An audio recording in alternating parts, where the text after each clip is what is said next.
full of outstanding and world-class vision and world-class this.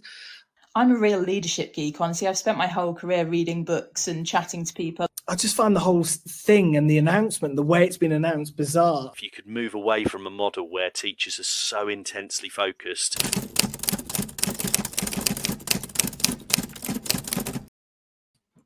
And good evening and welcome to tonight's edition of Education Tonight on Teachers Talk Radio.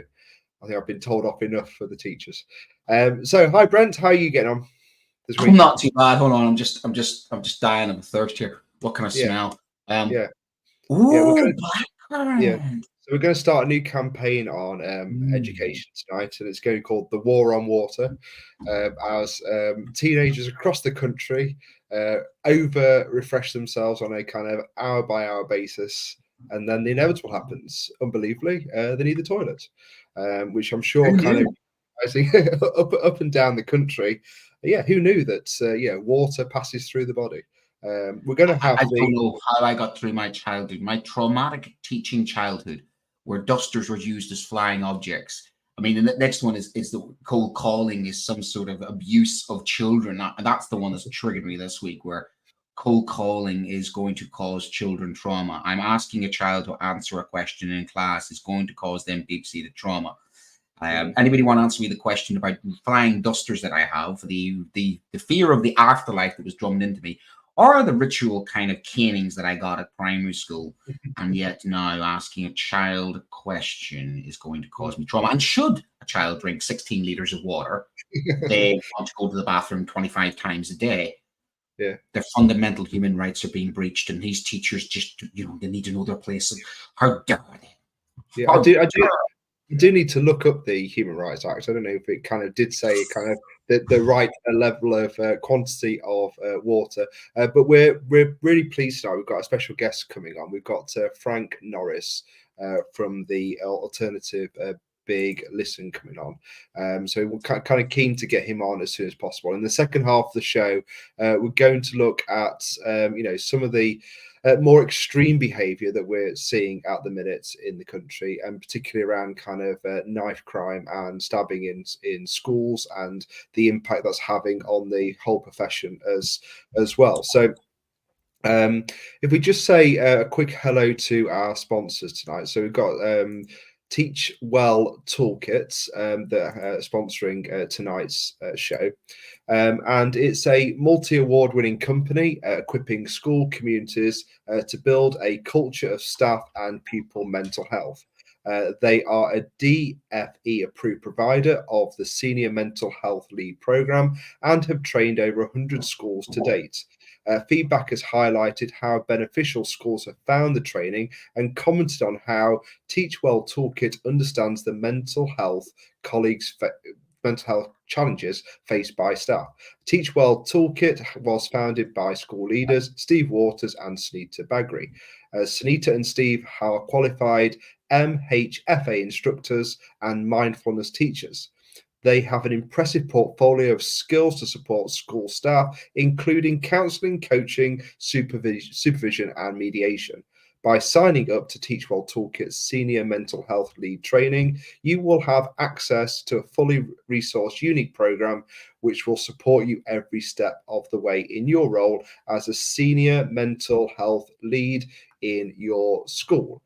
And as we've kind of said on a number of occasions on the show, that everyone's mental health in education is absolutely paramount, and actually kind of ties in nicely with the last couple of shows we've been doing, which has led us kind of nicely to tonight's show, looking at the Big Listen, the alternative Big Listen, and kind of the differences between that and the, I guess, official, can we say, inverted commas, the official Big Listen that came out on the 8th of March.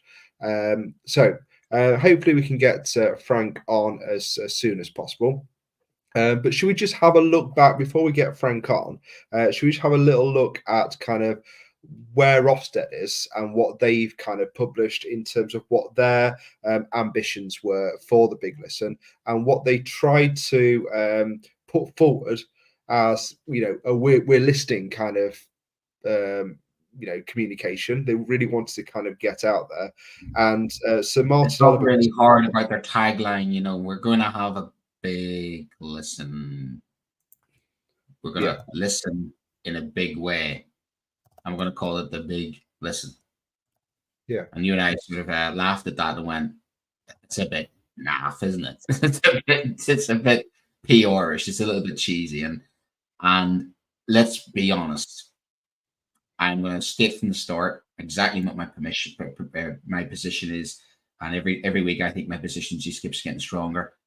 Scrap it, abolish it. I don't have any faith whatsoever in any consultation coming from government. I've had enough experience in many campaigns, from environmental to education, to know when I spot consultations which are, let's just be honest, get a big giant box and stick a big giant tick on the side of it, because that's just what I think it feels like. Now, I'm willing to listen to alternative points of view. That's the idea of Teachers Talk Radio. But I'm only going to be honest that I believe the best thing to do is to scrap Ofsted. I'm still to be convinced that it can be redeemed. I know you've got different views on that, Adam, and we'll explore that tonight. But it's kind of like, we are where we are. So I'm always of the philosophy of let's try and work with the system that we the best that we can, and see if improvements are there. It's interesting kind of at Teacher Toolkits looked at a number of different alternatives. Actually, some of them were really looking at, I think, largely giving more power to Ofsted, actually kind of growing it, kind of giving it more money, more resources, and kind of growing this inspection that's going to involve kind of maybe more members of the team. And that includes maybe people who are kind of counsellors and psychologists within it. Is there any scope for that type of thing now, or you? I mean, there is, but the problem I've got is I just think the whole way that we do education is fundamentally flawed, and I think it. A rebranding of Ofsted, or a kind of big listen and a softer version of Ofsted, does not change the fact that we are still judging schools by the fact of their exam results. I mean, you're not judging like for like. I don't think the system works. I think England is too diverse a country. I think geographically it doesn't work. I don't think it works from class to class. I don't think it even works school to school, even in localities. I think Ofsted is a blunt tool to measure what is the purpose of Ofsted. If the purpose of Ofsted is to safeguard, then yeah, I can see that there needs to be a safeguarding organization. You need some sort of oversight safeguarding organization that ensures that that children are safe and that schools are safe for children. But as I've said time and again, where does Ofsted inspect the physical buildings of schools? Where does it inspect the actual food? Where does it inspect all of those things which I think are dangerous to children? Where does it do any of that? It doesn't. Where does Ofsted inspect, for instance, when it comes to budgets, when it comes to taking into context, what schools are operating with one hand tied behind their back? So that's, for me, is if you're going to do it properly. And I don't think Ofsted at the moment actually is inspecting the things it needs to inspect, because I think the way that we are judging schools is fundamentally flawed. It's all based on data. It seems to be based upon cold, hard, statistics rather than the context of a school. And it's interesting when you read through Ruth Perry's, Ofsted report of that school. Every aspect of a school which I look for in a school for my own children, the care, the compassion, the fact that children wanted to come to school, they felt welcome in school, loved, respected, the way the parents felt about the school, that's a good school. For me, I don't think Ofsted gets to that. It gets to a system where people celebrate a school being turned around because the statistics say so. And there's just more to education than just statistics. Education is not a business. And for me, Ofsted is the kind of the final nub of how we have semi-privatized our education system to try and boil it down to something that you cannot quantify. So unless, for me, Ofsted decouples itself away from performance league tables, I don't think we can reform it, because it's got to get away from that system. And I think we also need to look at our exam system. So for me, it's got to be root and branch, of which Okay. Ofsted is part of a root and branch. We just go through kind of what they were trying to achieve, and then we'll bring Frank in. How Ofsted. So this is their 4 priorities. How Ofsted reports on findings. How Ofsted carries out inspections. The impact of inspection, and Ofsted's organisation or culture. They were the priorities of the Big Listen. Obviously, if Frank is there, we can say hello to Frank. Good evening, Frank. Yeah. Hi, everybody. Hello. Good evening. Hi. Sorry, it's a bit just- late.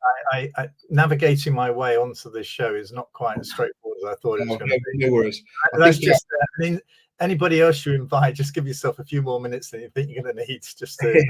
It's okay, Frank. I just filled in with a bit of a rant. Sorry. No, I apologize for my ranting. No, it was very good for me to know where you were positioning yourself. No, that's fine. Yeah, we always know where Brent is. It's made very clear at the beginning. So this is the Ofsted. This is what Ofsted's 4 priorities were. Frank, you're here from the alternative Big Listen, and this is Ofsted's kind of ambition. What's your ambition for the alternative Big Listen?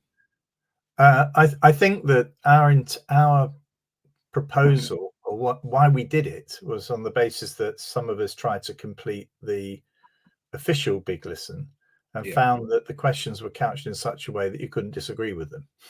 So, for example, should inspection be, take safeguarding and all this seriously? Should it be a key element of it? Well, I don't know anybody in the country who's going to say no to that question, and some of the questions that we wanted to see in there, for example, and I think there's a lot of talk about the single or 2-word judgment, but you can't ignore it. If you're going to do a Big Listen and you're going to, and you know that the profession are concerned about that, you've got to put it in, haven't you? You might not like what people tell you, but you've got to put it in.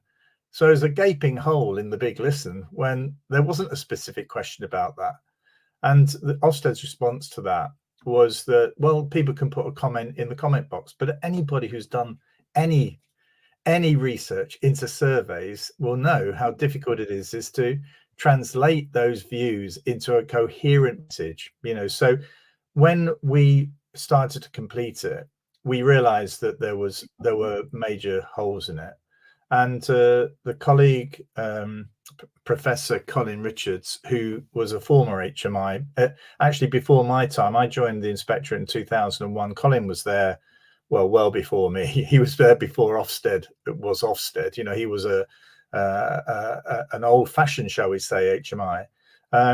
He and I have only met once, but we have been connected sort of over social media, and we do chat. And he reached out to me and said, "Look, I've got this idea. What do you think?"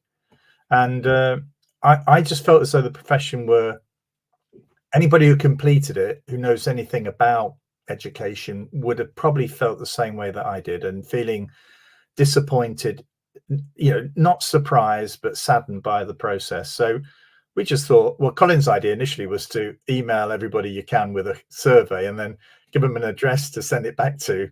And I said, well, no, I think we can probably do that a little bit more professionally, shall we say. So we created a website and a survey, and we have been absolutely gobsmacked at the number of responses we've had. We've decided not to reveal the number until we get to a particular figure which we've got in mind, and then we're going to make a big splash of it. But I can tell you now that we've got enough in the survey to actually sort of start doing an initial trawl of the findings. And our plan is we included some questions that Ofsted included, but we also included questions that they didn't include.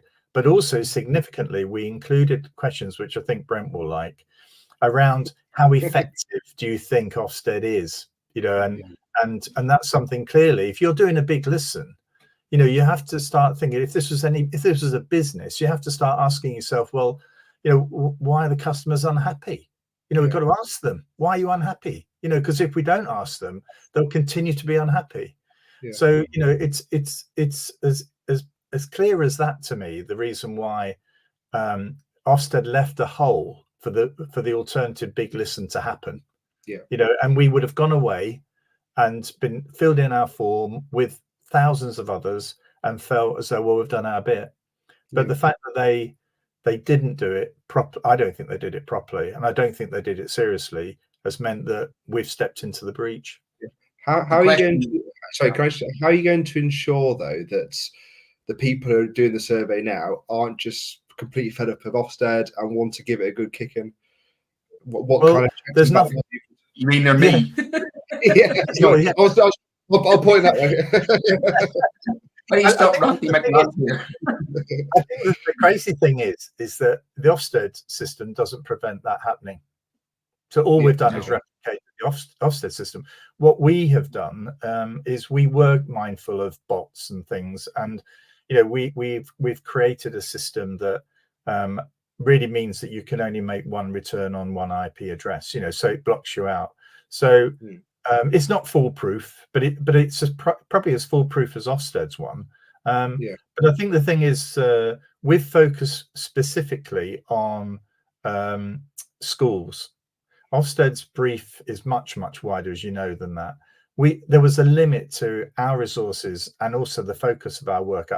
I mean, neither Colin nor I are sort of experts in social care or the other sort of broader range of work that Ofsted do.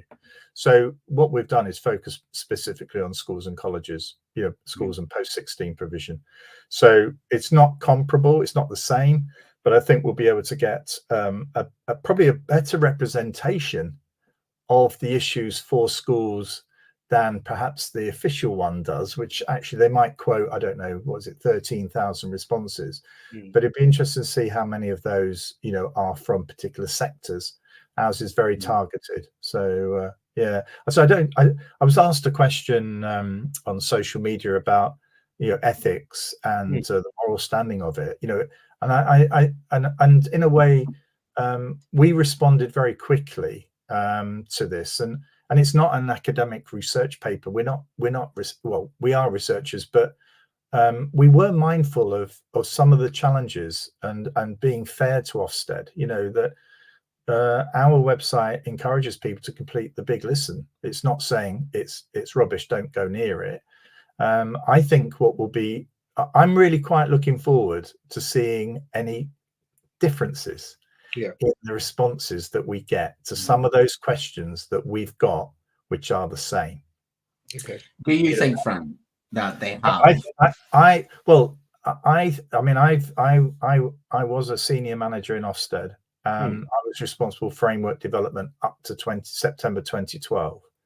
So I've been down this road before, and it's very easy if you get proposals. You know, in the past we would have proposed. You know, I was around for the 2005 inspection change, which placed the emphasis on self-evaluation, which is I still feel as though that's the right place for inspection to be now. But at that time, we asked whether or not people felt that self-evaluation was a good thing and various other things. And you can get very different responses. So, you know, some parents and carers might say, well, I don't care about that. What I want is, you know, just inspectors going in, looking at lessons and things. Whereas you might get a more nuanced response from schools.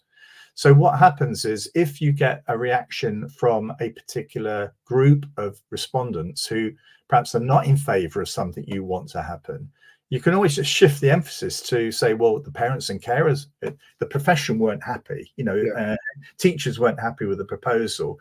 But basically, you know, Ofsted exists to report to parents and carers. So therefore, we're going to take their view. You know, so I think it would be very interesting. Gillian Keegan did that recently, didn't she, Frank? Where she basically said along the lines of, "I'm going to ignore the profession on this. I'm going to go with what parents want." And parents, and it would be interesting to see what the parents tell us on the survey, won't it? There was no evidence. There is no evidence to back that up. There's no evidence to say that parents are the people that are key drivers behind one-word judgments. But she basically made a very, I'm ignoring everything that happened to Ruth. I'm ignoring, obviously, we had Edmund on, and he was absolutely incensed by it because basically ignored everything that the inquest said. And that's where someone like me, who's basically itching to pull the trigger on Ofsted, saying, well, there you go. That just shows you that They don't want to listen, which leads me to the question. And thinking cynically, sticking my cynical hat on or my honest hat on, have they just designed it's on Fred's guitar, the hat.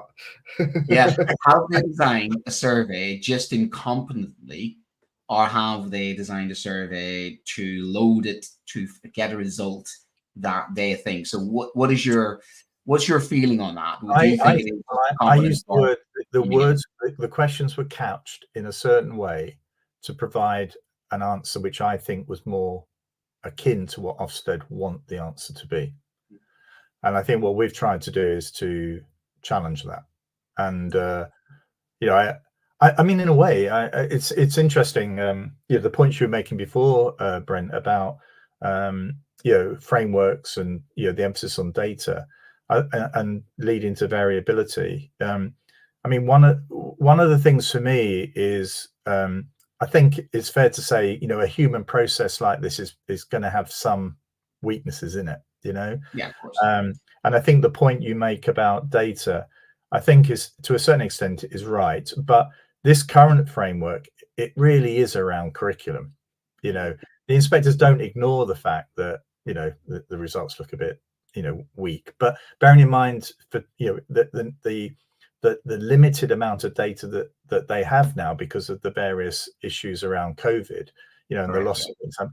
So I'm finding that that if you at the moment we're in a sort of I don't think inspection's in a very good place, because I think there's quite a lot of, well, if this fits with what I think, then it'll get through. That in a way the data does act, and I'm not a great fan of the data, don't get me wrong, but the data does give you a sort of like starting position for your baseline, doesn't it?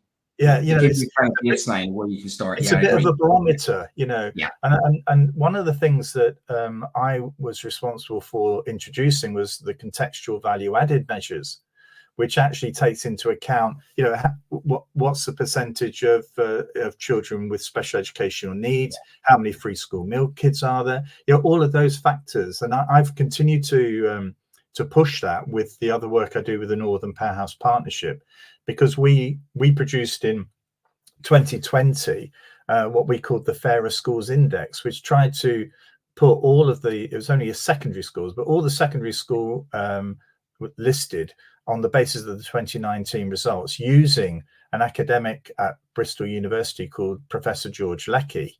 And if you can get George Leckie on here, I tell you, he's really good. He's a great guest. He's not a political figure, but he's just an academic. And we used the Leckie algorithm, and most schools came out roughly the same, but there were some massive differences.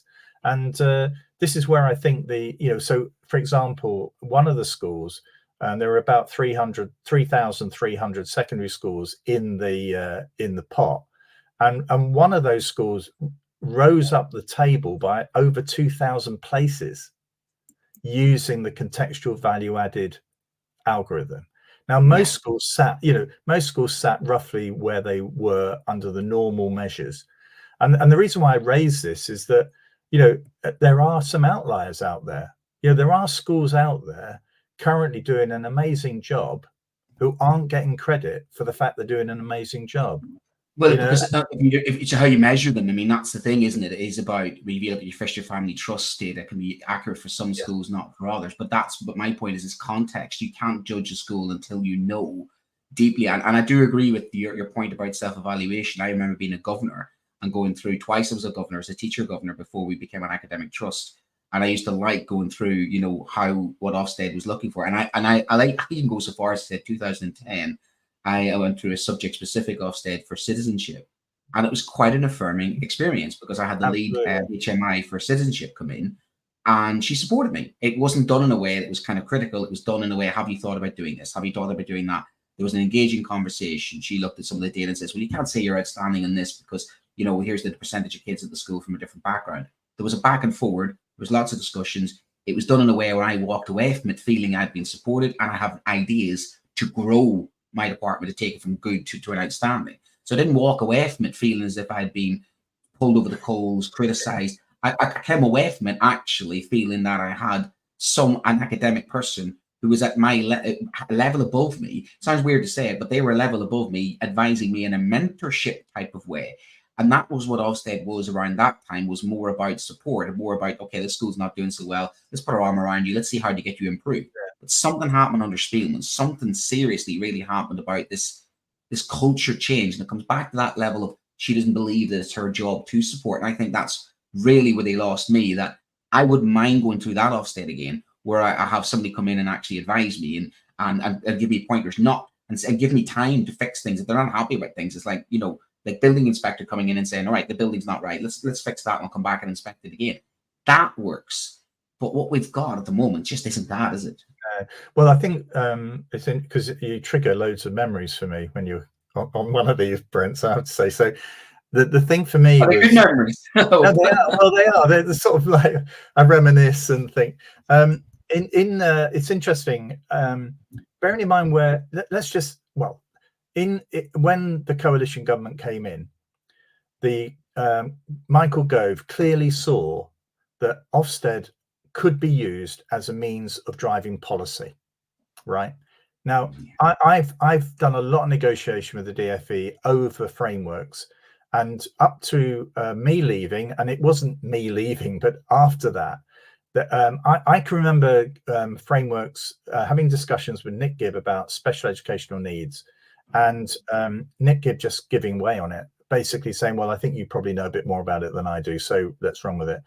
But actually, what happened with the coalition is that they clearly saw that it's probably more powerful to have a hands on an Ofsted framework than it is actually to have hands on an Education Act. It's a lot easier to get through. Policy can just roll through, and actually, if you do these surveys, we were talking before about surveys, your response to a survey can be, well, we favour the parents and the carers view rather than the profession. So you can get it through.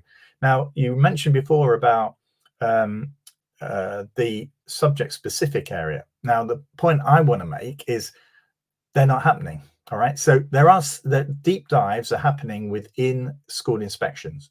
And Sir Martin Oliver has declared that on ungraded inspections, these are going to be pulled, these deep dives, from September. Now, the thing is that when you think about the economy at the moment, all right, the economy is in recession. It's probably coming out tomorrow, but it's in the doldrums. We've got a skills gap. We've got employers saying, well, young people are coming through, they haven't quite got what we're after. Now, would you be surprised if I told you that the number of design technology deep dives undertaken under this framework can be counted on one hand? Out of all of these school inspections, design technology in a secondary school has not been included. Citizenship is another one. That's religious education. Now, we what's happening around the world. Some of that driven by conflict and whatever. Some of that being a religious conflict. These are areas that I thought, well, these are areas that are really the areas that we need to be, supporting our young people in having a better understanding, not doing even more reading deep dives in primary schools, not doing even more history, which is history, by the way, in primaries is on top of, you have to do your Frank, you're ticking my boxes now. I'm a history teacher. You're ticking my boxes. There is a disconnect. There is a disconnect between what Ofsted is doing and its drive for improvement and its impact on the curriculum, on what schools are delivering. You will need a pension in due course, gents. So I'm getting mine. We will need young people to drive the economy for us to be able to enjoy a life, not of luxury, but at least a reasonable life in our later years. Yeah. Ofsted is not doing that at the moment. I find it amazing that we have a situation here where you would have thought digital skills is a critical skill required for our young people going forward. Yeah.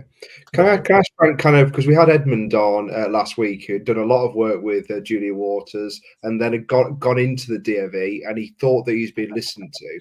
Once you've got compiled all the results, how do you know anyone's going to actually listen to I'm going to a much wider brief. So let me bring it back. I mean, in a way, we don't.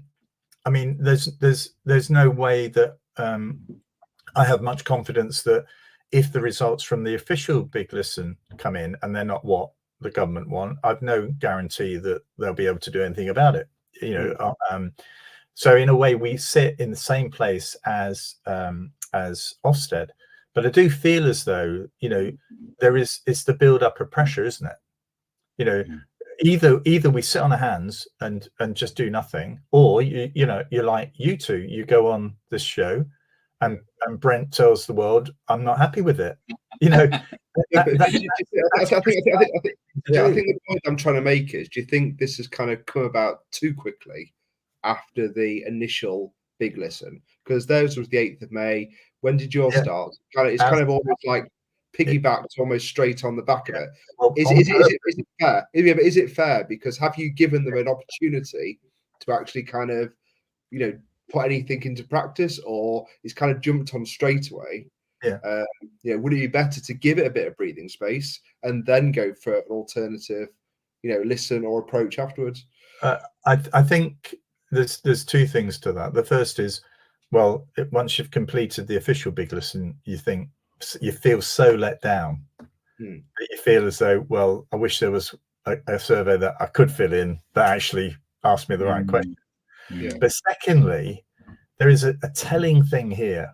We're determined to get the alternative Big Listen results out in advance of Ofsted. That it's really important that we lay a marker down about these are what the results are from the alternative Big Listen. Ofsted will have to respond in some way. They won't publicly respond, but they'll have to be mindful of those results. And so, in a way, if we left it till afterwards, we're chasing the cat. We want to be in front, and for them to be chasing us. So I think it's to me, I get that. I understand that point, but actually, there's probably only space in a period of time for this Big Listen discussion to take place. I mean, I think Sir Martin Oliver with the Big Listen, it was the right thing to do.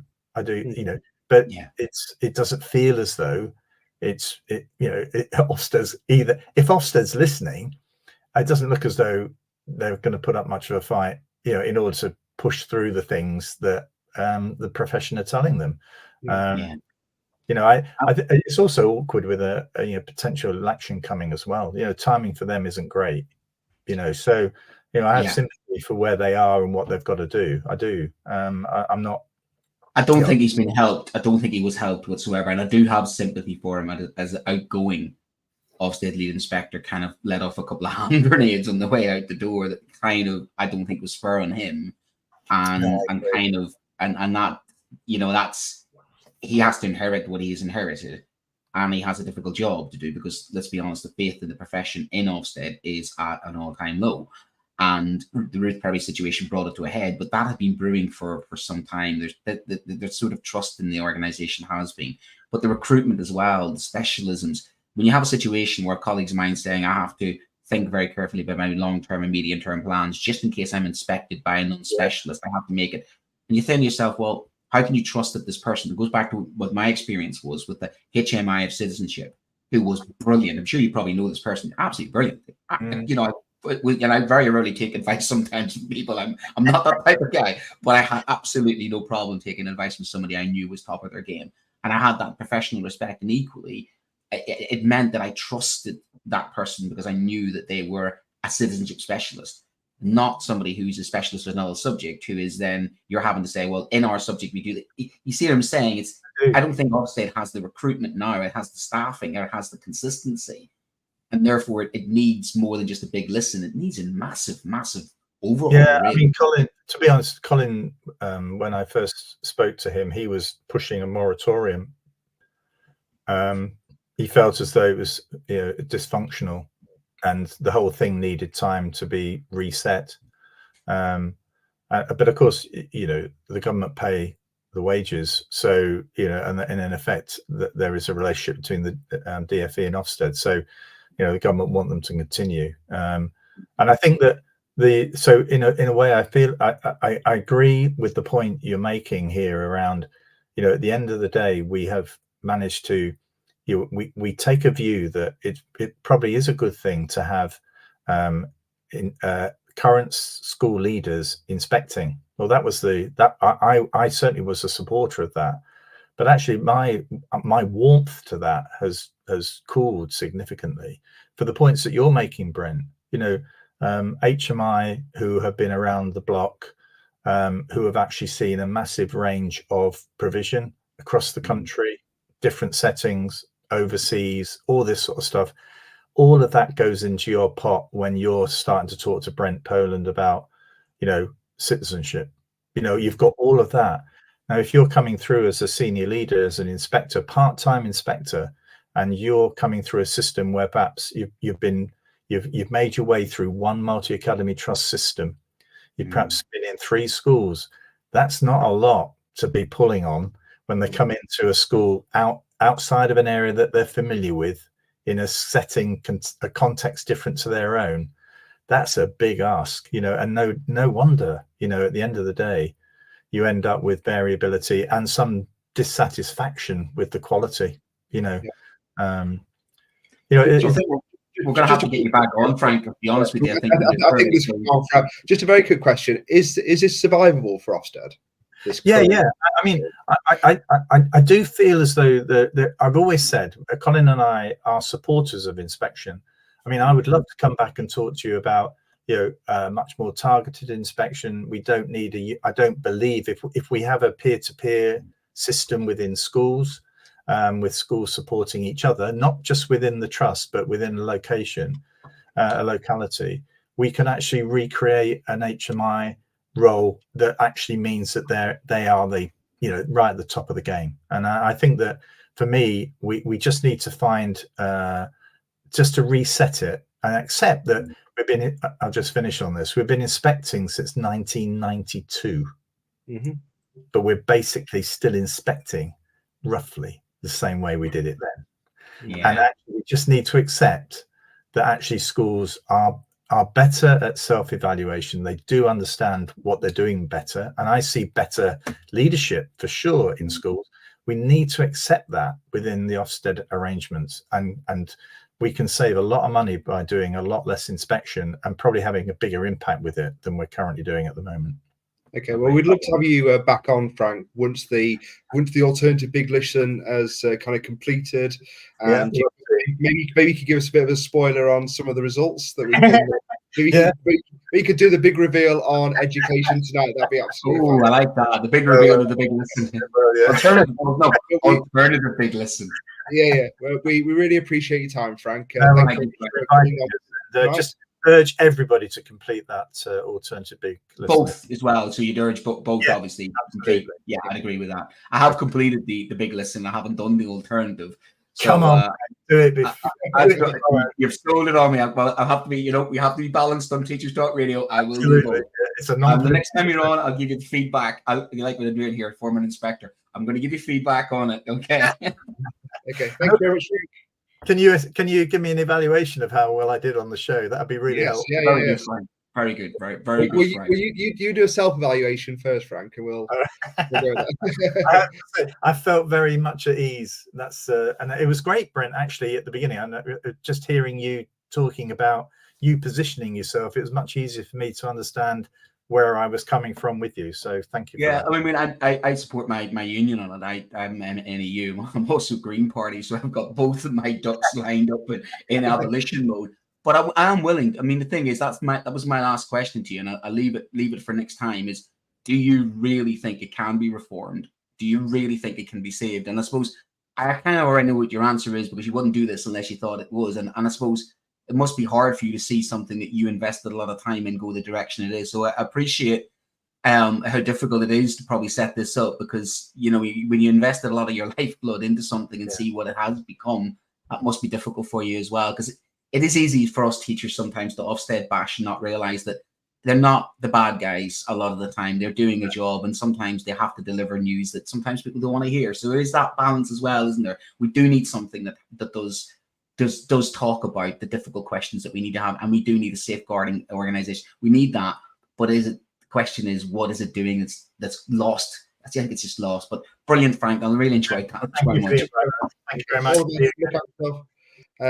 So we just want to take the opportunity to say hello to our sponsors of education tonight. It's the Teach Well Toolkit, and it is a multi-award-winning company equipping school communities to build a culture of staff and pupil mental health. They are a DFE approved provider of the Senior Mental Health Lead Program and have trained over 100 schools to date. Feedback has highlighted how beneficial schools have found the training and commented on how Teach Well Toolkit understands the mental health challenges faced by staff. Teach Well Toolkit was founded by school leaders Steve Waters and Sunita Bagri. Sunita and Steve are qualified MHFA instructors and mindfulness teachers. They have an impressive portfolio of skills to support school staff, including counselling, coaching, supervision, and mediation. By signing up to Teach Well Toolkit's Senior Mental Health Lead Training, you will have access to a fully resourced, unique program which will support you every step of the way in your role as a Senior Mental Health Lead in your school. Which is obviously kind of what we're all trying to aspire to. I mentioned on, I think, a common thread throughout Teacher, or for all our podcasts and everything we've been doing together, Brent, is that, we do need to take care of ourselves. And there's lots of people who have decided, unfortunately, to leave the profession because they have, had to look after their mental health. And, it's a shame sometimes that, people do have to put that as a priority. When maybe within the school you could support that as well. So bouncing straight into story 2, we're going to look at that kind of more extreme behavior that's going on in our schools at the minute. Full of outstanding and world-class vision and world-class this. I'm a real leadership geek, honestly. I've spent my whole career reading books and chatting to people. I just find the whole thing and the announcement, the way it's been announced, bizarre. If you could move away from a model where teachers are so intensely focused.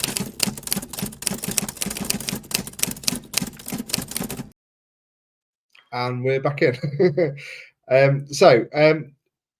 Part 2. Behavior in school, Brent. So extreme behavior, happening within our schools, particularly around the most violent crimes and attacks that have been happening recently. Yeah, these quite upsetting, physical attacks in and around school premises, especially in the knife crime, which is garnished in other media. And the sort of question I'm thinking is, because I'm not a person that's on board with how bad the modern world is. Because I do like my statistics, I do like looking at patterns. I actually believe that our children are less violent on average than previous generations. When I compare to my own generation, seriously, again, same as schools, there was a lot more physical fights in school grounds when I was a child. And I think the statistics bear that out. But what we are seeing is, although the overall school sort of feeling is more calmer in a way, but there's a bit of a boisterous, low level stuff. I think low level stuff has increased, absolutely. Defiance has increased, but actual physical violence in school per se by the majority of children is decreased. And even you think of the way teachers are now with children, we are a lot more compassionate, kinder, trauma informed, all of those things. So we're not chucking dusters at children or threatening with a ruler, or in my case, threatening me with the afterlife and doom on gloom. So if you actually think of how schools are now, they are less aggressive, aren't they? When you think about even the way, and some would lament that maybe that's part of the problem with discipline. I don't buy that either. I really don't buy into this, save the rod and spare the child type thing. I really don't like that. But there is definitely something happening with regards to things like knife crime. And I've got a couple of theories on this. And when you look at this globally, when I put in, attacks in schools, you just get social media clip after clip in Australia, Canada, New Zealand, America, the Western world. And there's horrible videos of a teacher sitting, and there's one in Southern States of America, and the teacher sitting in the chair, and the kid comes up and threatens the teacher and just literally smacks him across the face, and the teacher just looks and goes and takes it. And the kid just walks up again and tries to. And the things, the rest of the class are on their phones, videoing it, watching it. You're going, what? And then and the more you start watching these videos, you're going, what is going on? Yeah. Or is it just because we're seeing it more because it's an amplification of media? Yeah. Whereas before these things happened, but they were never reported as much. So that's Yeah. where I'm sort of at. Are we now more sensitive to these physical assaults? Or is there something happening, aka social media? Also, COVID. And certainly when you look at Anne Maguire, I think 10 years ago, she was the teacher who was stabbed. I remember, that was really horrific, but that caused a lot of ripples. But she was she was a lifer. She was a brilliant teacher, much loved, and then she was stabbed. And of course, you had the head teacher, was it Lauren, outside his school, was stabbed in, gosh, I can't remember. I'm sure some of our listeners will say, and that was the head teacher defending a child outside school, and you had that in the past. So we've always had some sort of violence in and around schools. But the question is there more extreme violence? Is behavior declining to a point where people are feeling safe? Or is it our perception of safety? Is it now that because we have higher standards, because we're more aware or hypersensitive to it and more alert to it, that we're demanding more safety? Yeah. That before our tolerance levels, and I as a person who grew up as a child of the Troubles, my tolerance, my levels of safety are going to be different to other people's because, I had. There's always going to be a subjective level, isn't it? But the data, you've done some research today, and we know that from The Guardian that 2 in 5 children in England say they always feel safe at school. Mm-hmm. So that's kind of fairly promising, isn't it? But obviously but teachers said violence and abuse aimed at school staff and other students had increased, along with displays of other kind of abuses such as homophobia, racism, sexism, and particularly, I think we covered this kind of before when we looked at kind of Andrew Tate's back when we were doing kind of podcasts, is that women particularly are bearing the brunt of aggressive sexual remarks as well.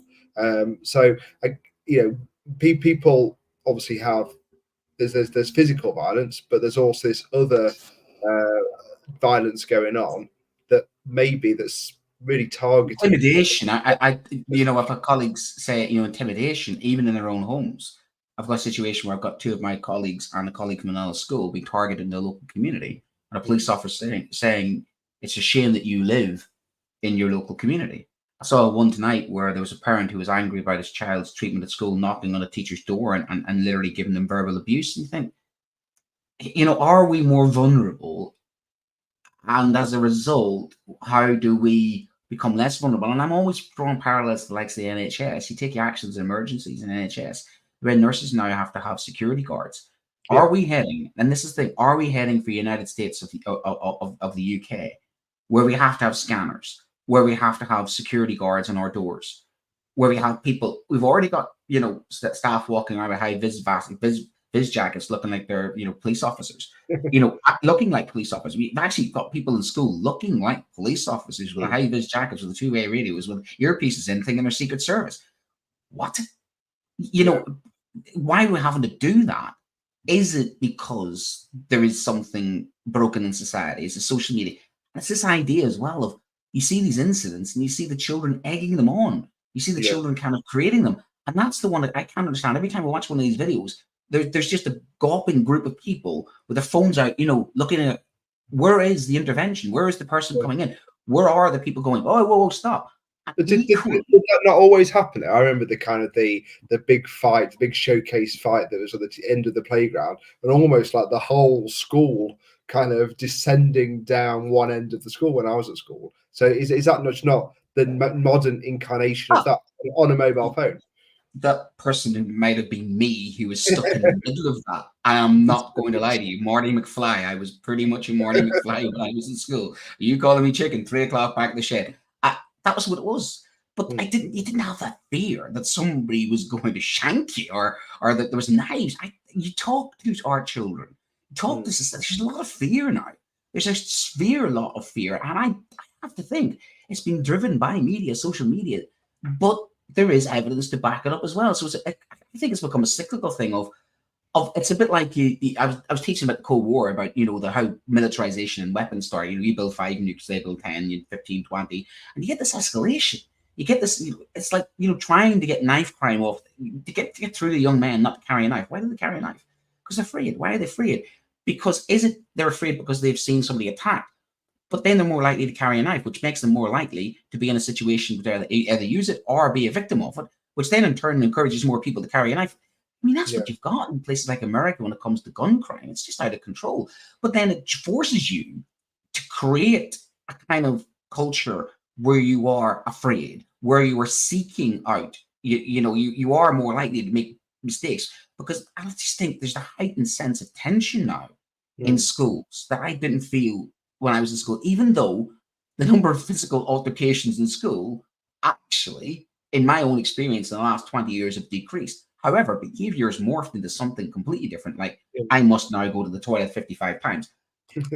It's weird. There's more pushback from students about, stuff like that. But actually, we look at, we talked this before about, violent crime as a whole is decreasing globally. And there's a statistic, a very interesting statistic about lead and petrol. Especially young people, that our generation, lead and petrol was sending us a little bit wappy, that it was a good correlation between lead and petrol. Even weather, any teacher will tell you, a hot, dry day changes the mood. Weather, pressure, so many things that lead to tension. But I think there's things like oversubscribed schools. I think your cost of living crisis. There's a lot of things creating situations in schools which are stressing people.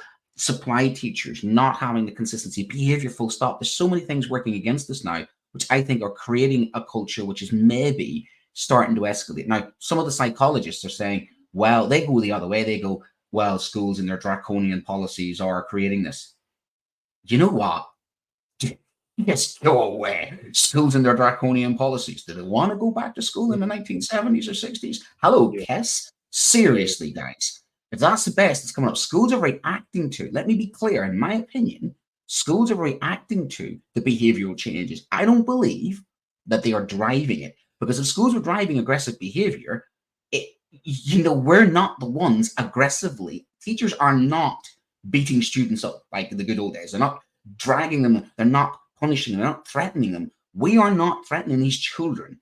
We are being threatened by the children more. That is clear as well. And clearly also the parents. Yeah. Because you mentioned this the other week, and kind of a link back to our show on the mobile phone ban with Catherine Burvelsing. How much of this is kind of push with students sharing messages really quickly and kind of escalating really quickly because of social chats? Those messages can go around really quick, can build up a bit of a headwind behind it, and then bang. You're into like a very serious incident very, very quickly because someone's really been egged on, rather than a breather's been taken like we would have had. Maybe there'd have been a moment where everyone could reflect, and maybe think social media, bang, bang, bang, chat rooms, bang, bang, bang, and then we're kind of into the situation straight away. And the school wouldn't know anything. There was always wind up because it's all been done digitally. There was wind up. Maybe the pastoral leads can't jump on it as quickly because it's not verbalized, so you don't get that kind of sense. I always thought years ago you used to be able to get a sense of something happening, going on. Oh, non-uniform days.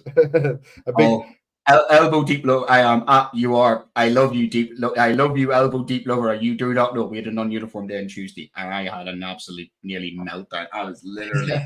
You are having a giraffe day after a bank holiday. We're having a uniform. Absolutely detest them. I cannot stand non-uniform days. I really cannot stand them. I just. We've had this before. There are some things I irrationally get angry about. Non-uniform days is one of those that just. I'm almost to the point where I don't want to go to school. I know I want to go to school every other day. I come in on non-uniform day in full suit. I'm not doing it. The kids are like, where's your non-uniform? Well, I'm wearing a non-uniform today because I'm actually dressed in professional outfits. So there you go. And it was awkward watching just some of the situations, the bullying increases, the children's attitude. What's noticeable is the children's attitudes. Less please, less thank you, more, you know, I got the kid calling me mate, and I'm like, I am not on a ship, and I'm not your mate. I'm not Captain Jack Sparrow. I'm your teacher, sir. Don't forget that. And they looked at me and went, you wouldn't have said that any other day. You're wearing normal clothes, and something changed. It's cultural, it's society, it's social norms.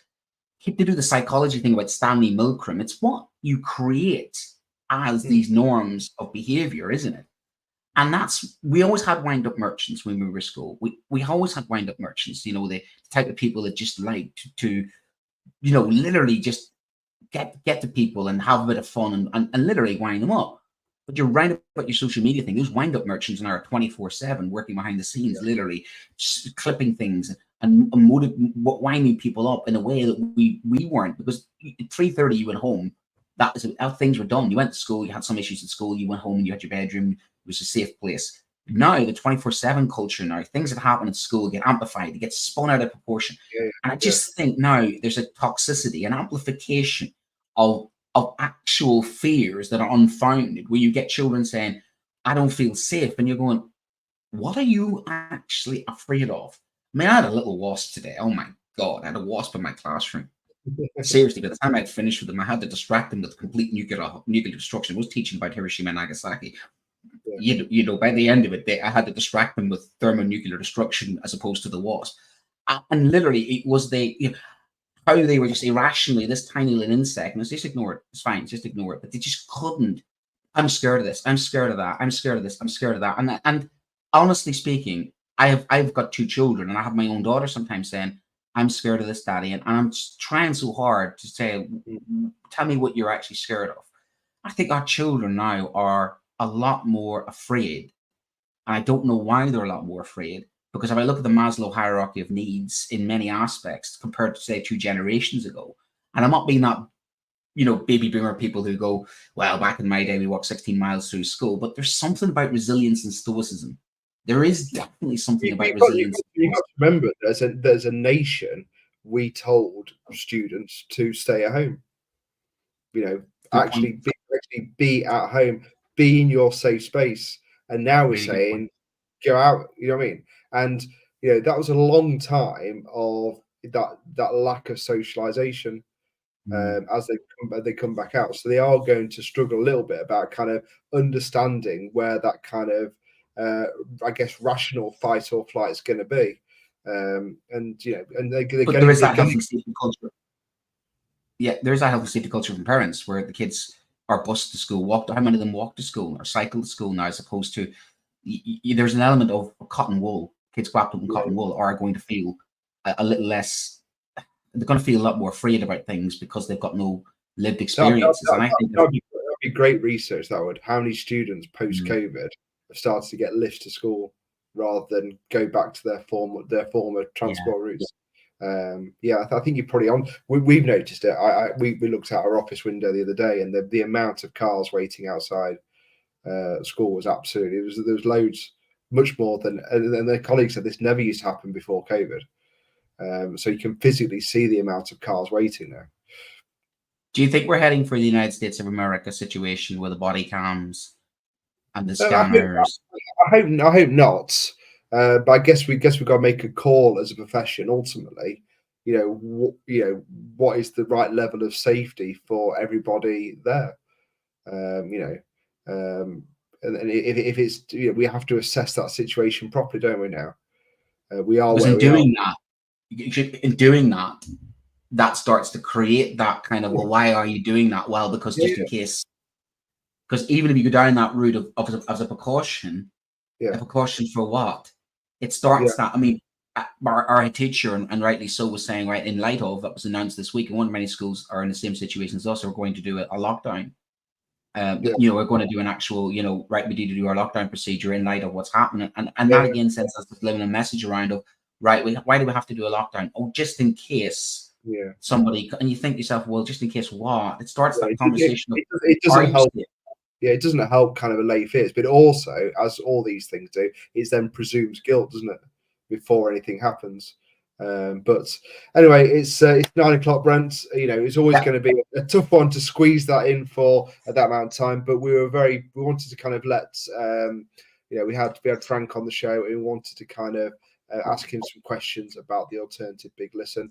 I hope you've enjoyed tonight's show. Just a quick one to say thank you to our sponsors, which are the Teach Well Toolkit, and it's a multi-award winning company equipping school communities to build a culture of staff and pupil mental health. They are a DFE approved provider of the Senior Mental Health Lead program and have trained over 100 schools to date.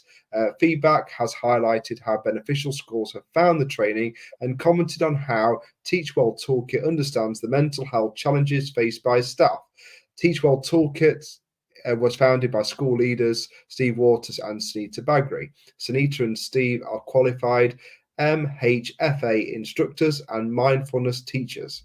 They have an impressive portfolio of skills to support school staff, including counselling, coaching, supervision, and mediation.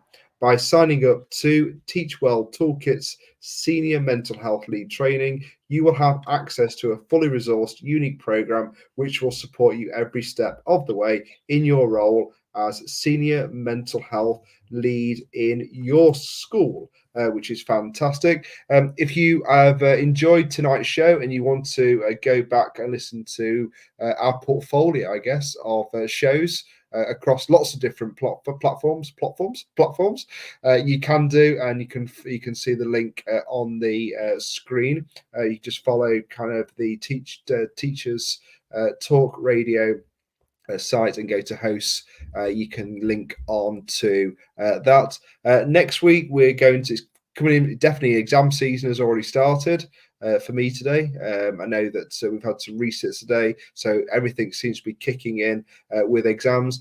Next week we're going to be looking at, again, only could happen with kind of social media and the internet where it is at the minute, fake exams, and kind of a little bit of kind of a story around kind of the fake exams that are going around at the minute. So if you have any thoughts on that and would like to be involved in next week's show, please either message the Teachers Talk Radio team or DM me or Brent, or reply to the show as it goes out over the weekend.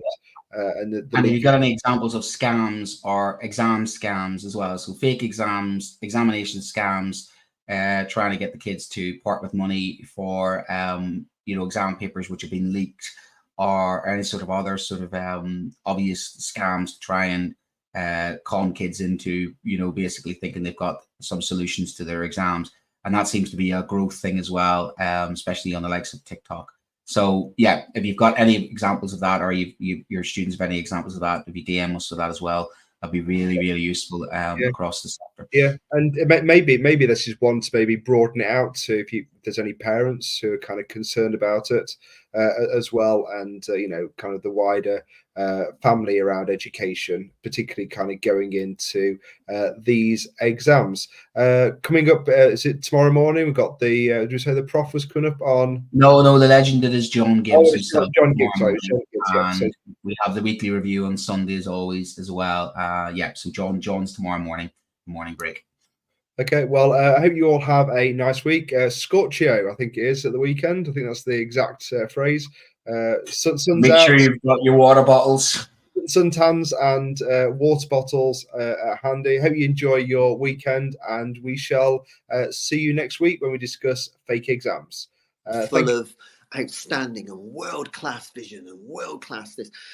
I'm a real leadership geek, honestly. I've spent my whole career reading books and chatting to people. I just find the whole thing and the announcement, the way it's been announced, bizarre. If you could move away from a model where teachers are so intensely focused